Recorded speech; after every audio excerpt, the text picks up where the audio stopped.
নমস্কার। সোনার বাংলা চ্যানেলে আত্মশুদ্ধি পথপ্রদর্শনী অনুষ্ঠানে তারাশিদা তান্ত্রিক ভগবতী শিশিরভূময়ী মা আমরা চলে এসেছি আজকে মায়ের অনুষ্ঠানে। প্রত্যেকদিন প্রত্যেমার্ধে আমাদের যেমন প্রোগ্রামের থাকেই ভগবত প্রবচন কথা, ভগবানের কথা, দ্বিতীয়ার্ধে মা যেমন বিভিন্ন তন্ত্রের প্রতিকার নিয়ে কথা বলেন সে তো থাকবেই, আর সঙ্গে থাকবে শেষে যারা শিক্ষার্থী যারা শিখতে চাইছেন মায়ের কাছে তন্ত্র তাদের জন্য মা কী বলবেন শুনবো। আজকে চলে যাব মায়ের কাছে প্রথমার্ধে আমাদের অনুষ্ঠানে আত্মশুদ্ধির পথ প্রদর্শনে। আজকে মা ভগবত প্রবচনের কোন অংশটা বলে আজকে শোনা যাক। আসিয়াছে পর কাজে পর দেশে পরবেশে পরবাসী পরের সাক্ষাতে পর বোঝা মাথে নিয়ে পরতরে প্রাণ দিয়ে পরের পায়ে পৌঁছাতে। বাংলার অগণিত ভক্তজন যারা প্রত্যহ আমার অনুষ্ঠান দেখে, প্রতি শনি মঙ্গলবার আমার সঙ্গে সৎসঙ্গে শুনি, আমার মুখে প্রবচন শুনি, তাদের প্রত্যেকের জন্য আমার স্বপ্নাদিষ্টা ভগবতী তারা সিদ্ধেশ্বরী মহারানীর রাতুল চরণে তাদের সুস্থ স্বাস্থ্য আয়ু আরোগ্য প্রার্থনা করি। তোমরা প্রত্যেকে ভালো থাকো, সুস্থ থাকো, সৎসঙ্গের সঙ্গে জুড়ে থাকো।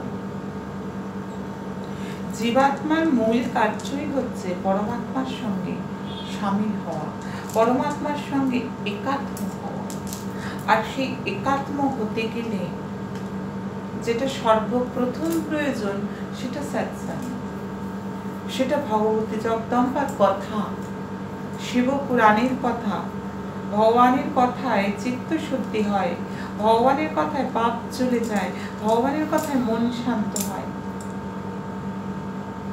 আজকে এমন একটা বিষয়ে আলোচনা করব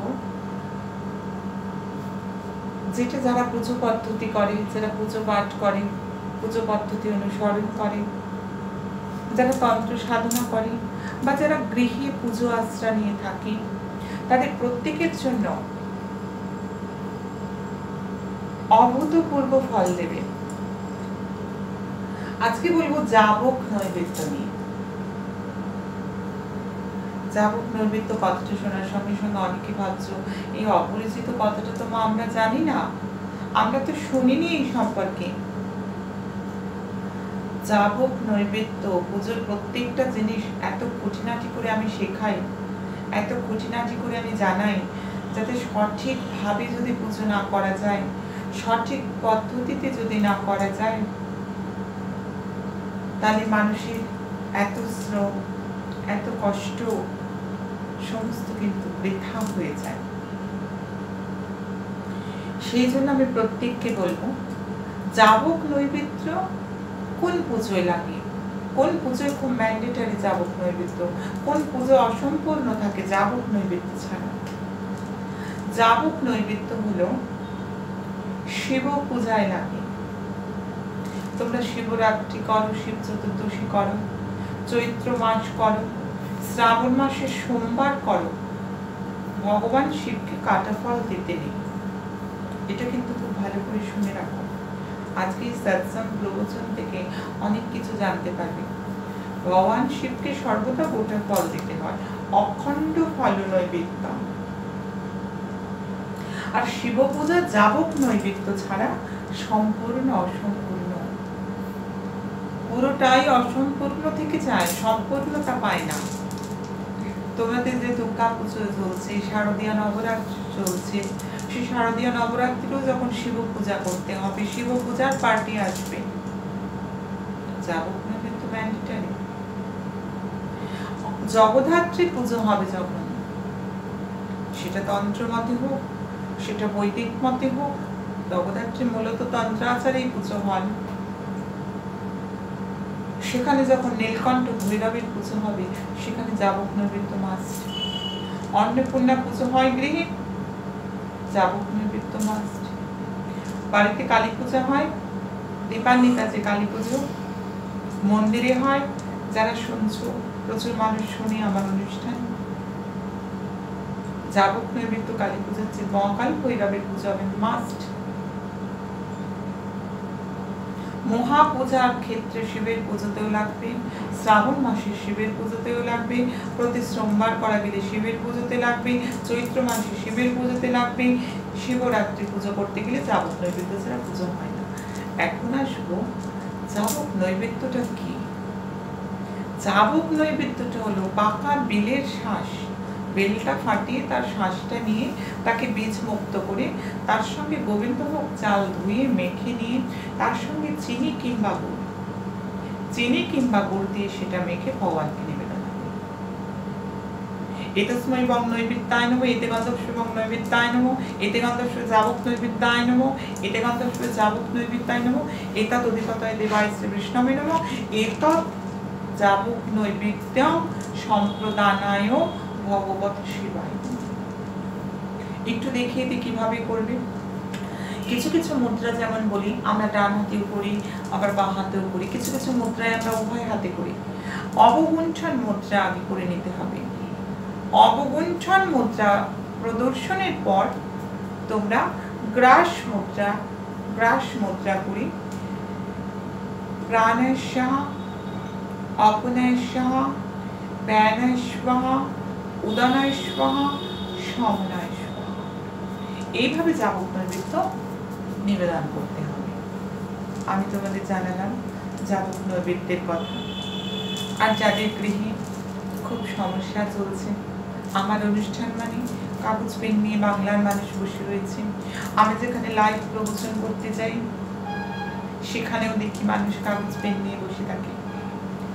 গৃহের শান্তির জন্য বলবো, যাদের পরস্পরের মধ্যে মতান্তর, মতানৈক্য, বাড়ির মধ্যে অস্থিরতা, স্থিতিশীলতার অভাব, শান্তির অভাব, বুধবার দিন 11টা আম পাতায় নিন, বৃহস্পতিবার সকাল 8টার মধ্যে শুদ্ধ জলে ধুয়ে 11টা আম পাতাকে সাদা সুতোকে হলুদ রং করে পরপর 11টি আম পাতা আটকে 3টে লবঙ্গ সমান দূরত্বে, একটির থেকে একটি যাতে সমান দূরত্ব থাকে, সেই সমান দূরত্বে বেঁধে সিদ্ধিদাতা গণপতি মহারাজকে স্মরণ করবে আমার স্বপ্নাদেষ্টা ভগবতী তারা সিদ্ধেশ্বরী মহারানীর নাম।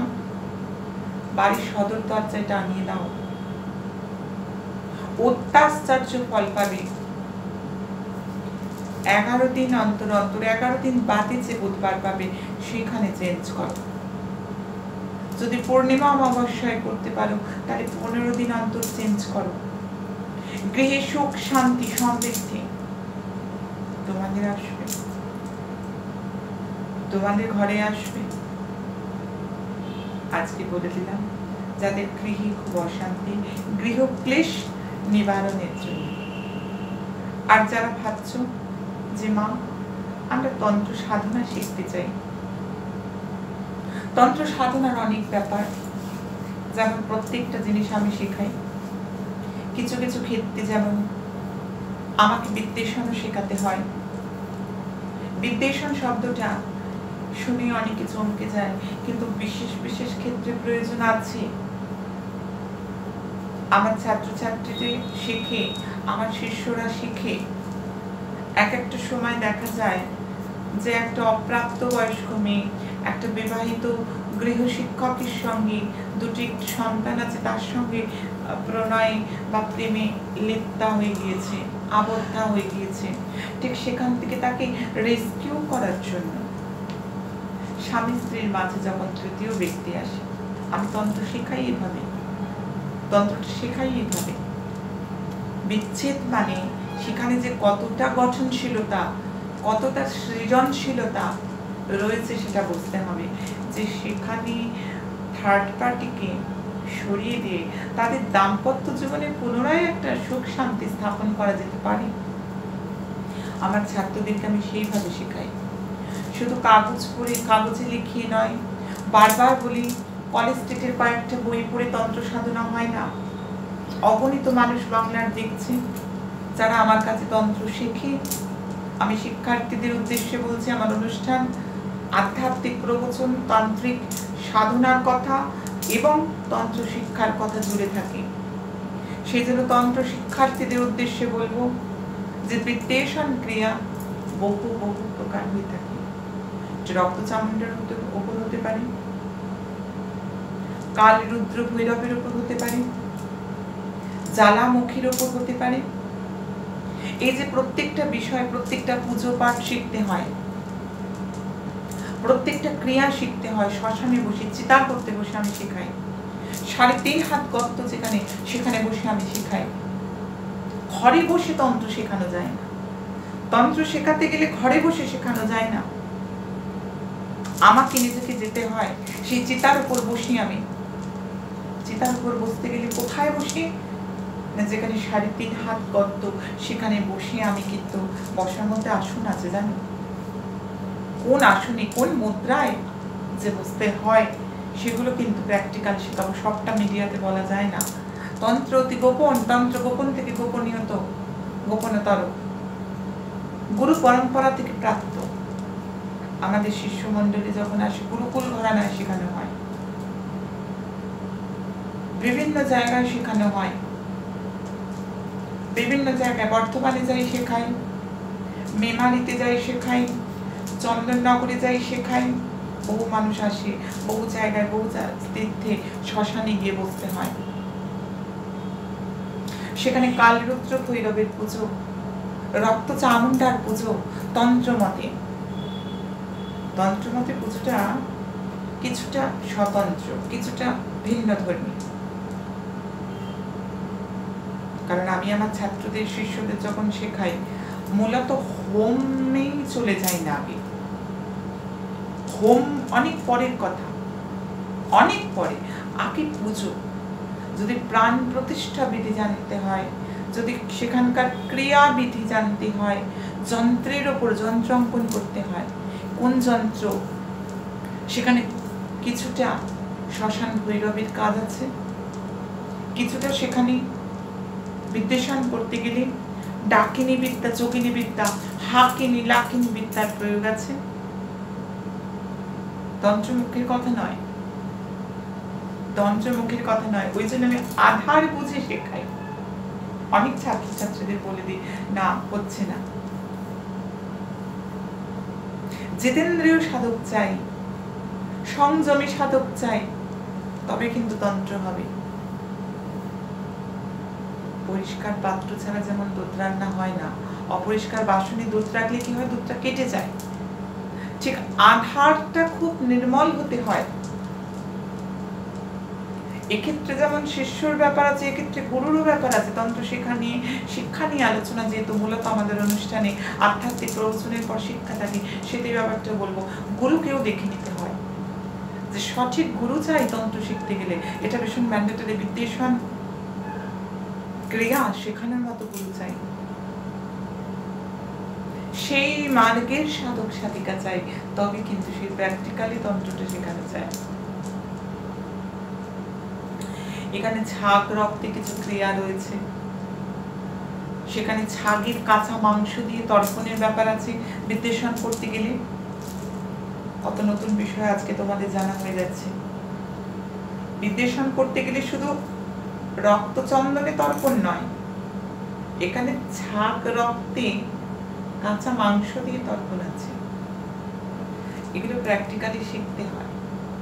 আর প্র্যাকটিক্যাল যখন আমার শিষ্যরা শিখে, আমার শিষ্যরা ক্রিয়াকাণ্ডগুলো করে, তখন কিন্তু বোঝা যায় যে আমার সঙ্গে সকলে একসঙ্গে বলে যে তন্ত্র কথা বলে। ক্রিয়ার মতো যদি করা হয়, আমি শেখাই এভাবে। আমি মূলত শেখাই, আমি আধ্যাত্মিক প্রবচন করি, আর মূলত তন্ত্র, জ্যোতিষ, পাঠ, প্রবচন আমি শেখাই। এছাড়াও আমাদের রাষ্ট্রীয় জ্যোতিষতন্ত্রবিদ বিদ্যালয়, পৌরোহিত্য শেখাবার শিক্ষক রয়েছেন, বেদ, চণ্ডী, গীতা পড়ানো হয়। প্রত্যেকটা বিষয় শিক্ষান্তি সার্টিফিকেটের ব্যবস্থা আছে। প্রত্যেকটা বিষয় উপযুক্ত শিক্ষক শিক্ষিকা দেওয়া শেখানো হয়। আজকে এই অবধি রাখো, অনুষ্ঠান দেখতে থাকো প্রতি শনি এবং মঙ্গলবার সোনার বাংলা চ্যানেলে। ফেসবুকে মালকুময় মহাশক্তি আশ্রম পেজের সঙ্গে যুক্ত হও। সময় যে নাই, তবু বলে যাই, আমি ছিলাম, আমি আছি, আমি থাকবো। একদম ঠিক, মায়ের সঙ্গে আমরা একমত। আপনারা যদি মায়ের সঙ্গে যোগাযোগ করতে চান, 6 নম্বর নিমচাঁদ মিত্র স্ট্রিট, কলকাতা 35, বনহুগলি স্টপেজ।